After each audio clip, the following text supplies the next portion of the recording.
it normal? This is a Nana Leslie that is being picked on the side of Vanguard. This is Hey, anything, at least it's not Cyclops. this is anything but normal. We saw Nana being picked earlier on in the season. We did also see Leslie getting played.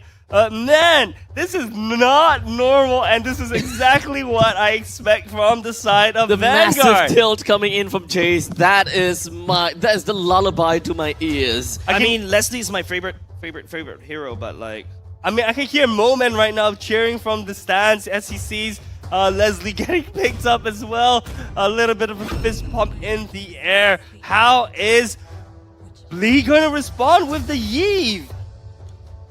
Here's the thing, though. I'm looking out for the exact Novaria? reason why they decided to pick up Leslie.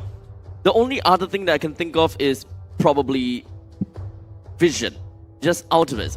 One of the main things that Leslie is really great for when it comes down to being a marksman is not damage, no, is not burst. But it comes down to the fact that she is untargetable whenever she goes invisibility. So she's really good against heroes that focuses onto point-click abilities, point-click stuns, so on and so forth. However, for the side of Bleed's lineup, every single one of these heroes work on AoE, Yep. right? It is all skill shots. Perhaps only against the carry is a tad bit different.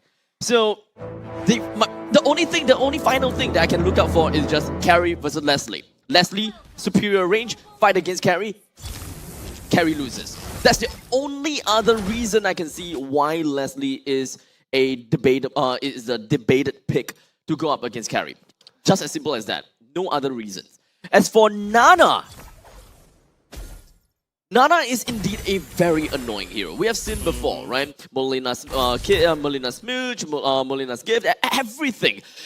From the first skill, ultimate, passive, this Nana is not a hero that you should just gloss over. Not a hero that you should be reckoned with. You gotta be real careful about the innate potential of Nana, and I find it okay. They need that wave clear anyways because they are picking Leslie, who is weak at wave clear. So they need a mage that can wave clear well enough. Yeah, I think the Nana-Leslie combo is very interesting. We actually do see this in quite a few ranked games as well, right? We're starting to see some similarities, I suppose. But the Nana with that wave clear, with the ultimate hits like a truck if you're able to hit multiple times, right? And honestly speaking, in this kind of team composition, it's not a bad call for the side of Vanguard. Once again, Youngin showing us his truly unique picks. One other thing that we were too focused on when it comes down to the Leslie and Nana pick was the fact that Gear has decided to play the Novaria as the roam instead, putting Jay as the anchor of the team. So he's the mage of the team, and he's going to be the one in the middle of the team. So the games are understandably going to be played around Jay for most of these periods, and the problem about that is that playing a Yeve into a Nana is actually pretty darn dangerous. Yes, it is. Because when Yeve uses her ultimate, she stands still and she's not able to move, right? Which gives perfect timing for Sunny. I'm offended, already committed, and not only just that, real world manipulation. Dex just secures the turtle though before he buggers all the way out. Yon picks up first blood onto Nick Stain. Damage from Jay, looking at Ken right here. Final slash to try to slow it down. Ken making a play word. He's actually done all the way. Down really low. It's Sagino has a slash. Go for it. And Ken bursts a finger on Jay as well, trying to get back, but he's actually not done. Yes, Sagino! No, Ken picks up a double kill on this Arlon. Man, I don't know what's going on anymore. Level 5 Ken. That is... I'm having PTSD. It is definitely a problem for Bleed, right? I'm not too sure whether they counted onto the dashes, but there was definitely a window of opportunity for them to really deal with Ken. So throughout this entire team fight, we can see that Ken has been pretty much going all around. Jay has used his RWM. And all three members, Gear, Sakitnu, and Seiji, they are, sorry, not Seiji, and Jay, they're all together. And just from a single final slash from Ken and everything else, they did whatever that they could.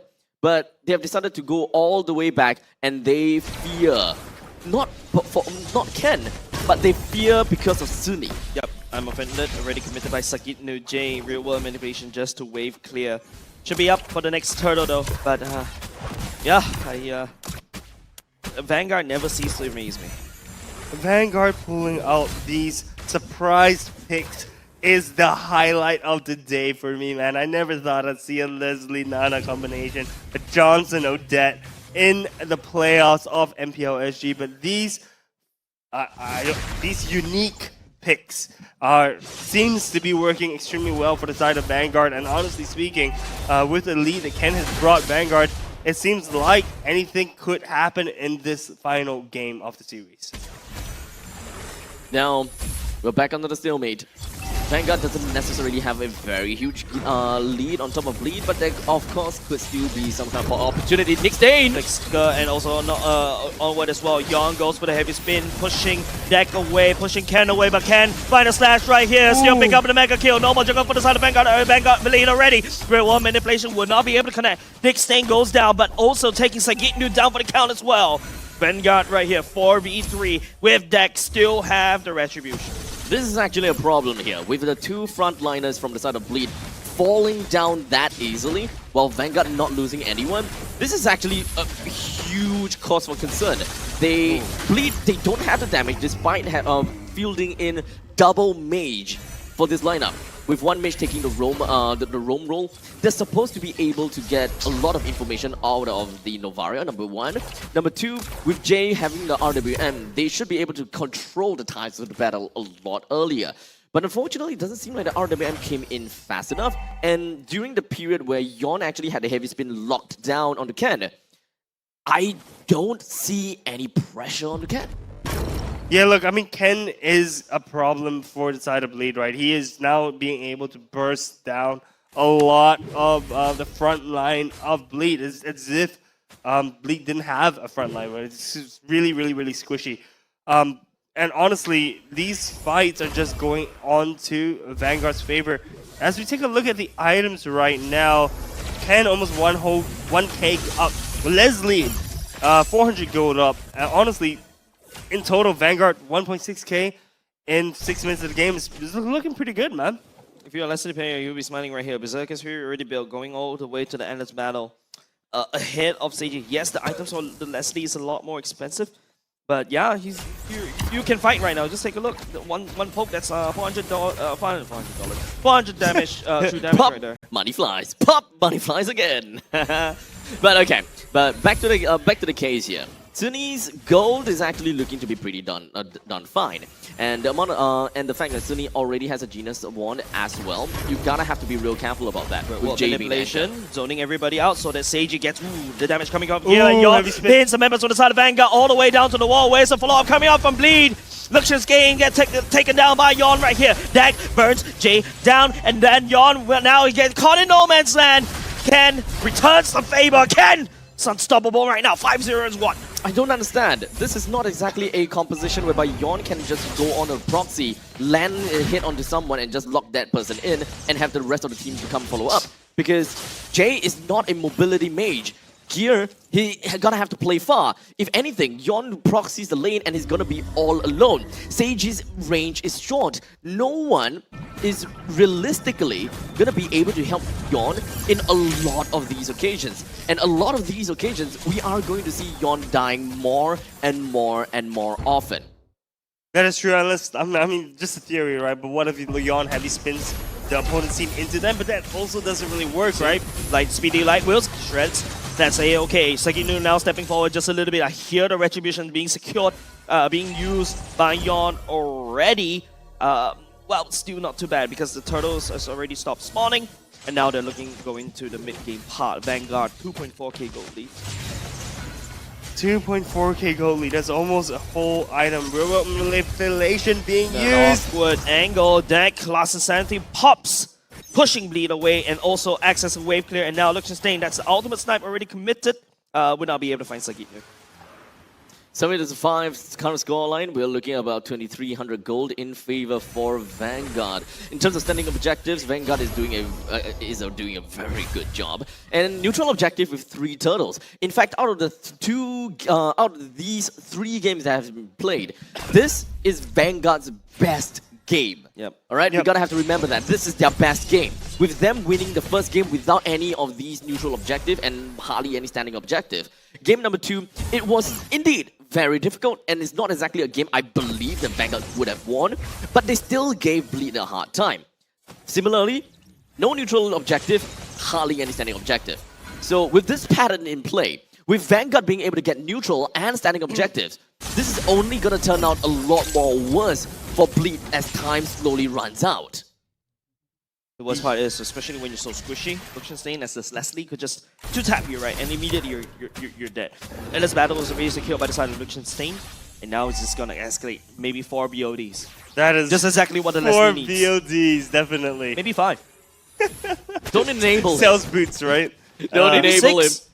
I can't believe we were joking about this at the start of the day, and now we're at the end of the day, and we do see a Leslie being played. Look at that. That's wicked. Oh, man. nice block coming from Luxenstein, ensuring that Zuni will be able to stay alive and avoid that 30 seconds cooldown timer. Okay, maybe not 30 seconds, and then roughly about 20 seconds per se. But now, we do have Ken though, playing a little bit sneaky peeky like. I don't think that the members from Bleed knows exactly where he is just yet. Yeah. He has a flicker as well, so if anything, he would want to drag Jay right into the very difficult spot to play, because Jay is the anchor. Wherever Jay is, they for the side of Bleed, they will want to play around Jay. So we're gonna have to look out for Ken. Yeah, Ken is choosing an opportune angle to enter the fight. Yon is gonna spot him out there. Yep, Yon is going to spot him out there, so no more surprises for the side of Ken. Do a chance. Embedded tags onto deck. No follow-up. Oh, that's the Furiaga armor broken. No more last insanity. Exactly where Bleed steps out comfortably. Not only does that, Jay goes in with a real world manipulation. Nick Stain goes Yon secures a lot in there's turmoil. And now with a heavy spin to kind of spin his way all the way. The ultimate snipe will not be able to land onto Yon. Getting blocked by Bleed. The camaraderie, the brotherhood of Bleed allows Yon to walk away alive. Good for Bleed that they managed to open up the map to ensure that Ken don't pull out any sneaky surprises onto them, ensuring that they at the back lines are gonna be fine and a-okay. So that flicker final slash from Ken didn't really amount to anything at all, and in fact Yon even responded with a heavy spin, completely neutralizing the ultimate that Ken has tried to set up for his team. So Bleed being able to get this Lord is expected, and it's good that they are now finally translating whatever that they have gotten in that previous fight to try to create a larger lead. Yep. Yeah, right. So we see them moving around the map, right? We see Lord being pushing in from the top. We see Bleed, the whole Bleed pushing down the mid turret right now. This is moving from one objective to the other, and this is the Bleed that we like to see. Deck almost getting caught out here. Had to use the last insanity to escape. Yep, right now Bleed has to end the problem right here, right now. If not, you know, Luxenstein is going to do a lot of damage. Oh! The snipe from Gear finds onto Luxenstein and heavy spins all the way out. Vanguard still managed to defend the topside turret. Oh, amazing communication between Gear and Jay. Just being able to zone out and take a look at the positioning of Luxenstein. And not only just that, final slash will be able to find onto Sagitnu right here. And now the members from the side of Bleed is trying to look to actually take down the turret, but no! Seiji has to dodge away. The damage coming in from Vanguard right here takes out Yon and Sagitnu. 2 for none. And Ken 601, this guy better be the MVP if Vanguard actually wins this game. Now where's Moment? The funny thing is now when I see that the Leslie portrait, I immediately imagine his name over there. Yeah. I've seen him play Leslie so damn much, man. It's true, it's true, it's true. But, you know, I think that's enough about Moment. Luxenstein on this Leslie to 0-2 and 0. Not putting in so much work, but actually, I think I want to look at the damage graph actually and see how much damage has been done by this Leslie, because I can see her just standing at the back lines, not being able to secure kills, but able to output tons of damage. Oh, actually not that much, actually. 18k only. In the middle. And Gear with 57k, technically understandable. Their poke game is amazing. And remember how I said that Jay gonna have to be the anchor? Yeah, as long as Jay is always sticking with Gear, it's actually gonna be real difficult for Vanguard to even do anything at a point in time, because Jay can just pop the RWM anytime, and Vanguard might actually find a lot of difficulty trying to get themselves out of it. Oh, not only just that, Ken. This time around he gets caught. No final slash coming out. He's just holding on just a little bit, and he will use it right now. Jay real world manipulation. The onslaught will be committed by Nick Stain. Nick Stain goes to human form, trying to get out of there. Last insanity power. Fine yawn. Luxion Stain will go down. No damage dealer from the side of Bleed anymore. And Seiji step forward comfortably. Nobody from the side of Vanguard could endanger him. And Seiji shuts down Ken. Puts him down to the ground. Bleed finally coming online. Jay's not the only one on Bleed who can shoot those comets. Gear is showing that he can play the Novaria as well. Dang, those are some beautiful snipes coming out from the side of Gear. Gear has been really landing all of these shots time and time again. He's really putting his name onto the mark of here, of this game. 2600 gold ahead, Bleed has it, and the Lord is going to be marching in from the top lane onwards. This is definitely going to be a lot tougher, because remember how we talked about the fact that the only one that can kind of wave clear is Zuni? One of the best answers to wave clearing at the very least. So looking at items, all I can see is a Genius Wand, Lightning Truncheon, as well as a Blood Wings. I was about to say Queen's Wings, but Blood Wings. So we do have 3 items that's built up for the side of Zuni for now, but is it really enough for them to really deal with all of these mega creeps through a single magic boomerang? Okay, Lord is gonna sneeze. Not even Fire Bob will be able to dismantle that. Or Bob's dismantling the mid lane as well, just a little bit more. And now it's just Vanguard trying to defend everything. This 3-prong attack is dealing a lot of damage against Vanguard. And now Vanguard, the base is all wide open. Nick stays step forward, but it's gonna get shredded by Seiji. Seiji is outputting so much damage right now. And Vanguard unable to hold. The Lord already crashing in. Jay letting out a real one manipulation to kind of wave clear as well. The Lord working onto the core. And Bleed, one more slash. They send Vanguard home. Bleed takes it home, and they have managed to send Vanguard back home for the MPL SG Season 7.